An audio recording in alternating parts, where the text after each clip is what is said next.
Hello and thanks for joining us on TVC News at 1. Ahead of Saturday's local government election in Lagos State, the police command has revised the timing for the restriction of vehicular and waterways movement. To accommodate residents with medical emergencies and scheduled international travel, the restriction will now run from 6 a.m. to 3 p.m. and not 3 a.m. as earlier announced. The Police Commissioner, CP Olorundare Jimo, assures residents of a secure and orderly poll and urges full cooperation with security personnel. He also calls on residents to report suspicious activities via these emergency lines 08063 299 264 or 0806515 4338.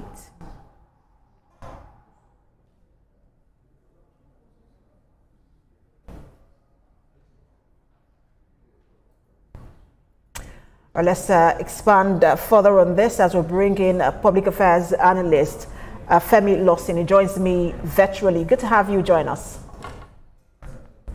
Thank you, Precious. Thank you for having me. So a landmark stride that we have seen in this year's preparation is the expansion of polling units. Now it is 13,325 polling units across 376 electoral wards. How better positioned would you say LASIEC is to conduct this year's election? Thank you, Precious. See, the landmark, decision of LASIEC to expand, the number of polling units in this election, particularly as it now accommodates the reality of the local council development, authorities. In the past, we've relied majorly on those polling units as established by INEC to conduct local government elections in Lagos. So it is impressive that LASIEC is exercising its independence as a state independent electoral commission. And I must give commendation to the preparation of LASIEC towards this election taking place tomorrow, especially in its approach towards engaging stakeholders, in the electoral process. The political parties, the media have been actively engaged, the civil society, and to some extent the citizens. But unfortunately, some of this development, like this expansion of the number of polling units, have not been well communicated to the people. They were limited, civic education and advocacy and enlightenment in regards of this, expansion in the number of polling units. And I think this is one lesson that LASIEC must take away from this election ahead of future elections in the states.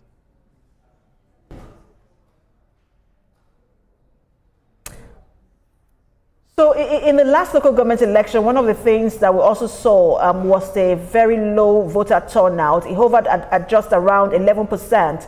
And at that time, it was a pool of over 6.5 million eligible voters. Has enough been done to galvanize voters this time? And what are your expectations in that regard? For me, I've repeatedly said this. You see, the question of voters' mobilization, achieving impressive turnout of voters, a lot of time we look at the Electoral Commission in the case of national elections, INEC in the case of these state elections, is the LASIEC. But the truth is that these electoral commissions are not actually responsible, for voters' education. Unfortunately, we have a situation where political parties have not been doing enough in what is expected of them in the area of voters' education. It is actually the duty of political parties to educate voters, to sensitize voters, and mobilize voters for elections, not necessarily the duty of electoral commissions. And in this case, I've not seen any significant improvement in the conduct of our political parties in the build-up to these elections. Majorly, they are focused on political party members and their own campaigns, not necessarily citizens' mobilization for this election. So don't be surprised by tomorrow that we may not have much of that impressive turnout of voters as we may expect, compared to what we have experienced in the past. We can also tie that to the general narrative and perception of local government elections, where it is believed that the winner takes it all, and the winner at this point is always the ruling party in the state. Do you also think that much has been done to rebuild public trust? And is there enough time? Is there still time to rebuild that trust?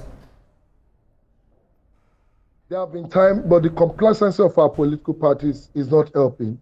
I have witnessed campaigns by political parties, even in Lagos, in the build-up to this election, and I have seen tendencies, the possibility, even of some very, what you call small political parties, winning elections, particularly into councillorship positions in this upcoming election, if well utilized. But you know, there's this complacency on the part of our political parties that, oh, it's a state election, the incumbent takes it on. But we have had situations in this same country where the opposition have won election into councillorship or even into chairmanship positions during local government election. But you cannot sit back and not participate in an election and not expect the ruling party to dominate the outcome of that election, because they have the machineries, they have the structures to mobilize people to vote and canvass people to vote for their political party. As the case of APC in Lagos State, APC have structures across every ward, local government in Lagos, enough members to canvass people to vote for, especially when no other person is coming to canvass for the support of eligible voters. But I have also seen where opposition political candidates have gone out to canvass for support, and they have gathered, enough support to win elections in tomorrow's election. But for me, it has to do with the fact that we have to be persistent. Opposition political parties have to be serious. And just jettison this idea of, oh, it's a winner takes it all for the ruling party. And it's really worrisome, because in the real sense of it, elections are not going to just be conducted in the dark. They're not going to be conducted in the boardroom of the LASEC. There'll be observers, there'll be the media, there'll be, monitors, even from outside Lagos State, for tomorrow's election. So if you are really serious about participating in this election, there's nothing making it impossible for candidates of other political parties to win in such elections, except for the complacency, like I said, of our political parties. And we're hoping that voters turn out, because this is our immediate expression of democracy, and it's important that we participate in it. The most important one at that. Thank you so much for your time, political affairs analyst Femi Lawson. Thank you, Precious. And still on elections, ahead of the Chinku-Kajuru by-election scheduled for the 16th of August, an APC aspirant says his ambition is driven by a commitment for inclusive development and responsive governance. He's urging constituents to support the APC for meaningful change in the region. Lupe Asom reports. Residents of Angwan Kufana in Kajuru local government area of Kaduna State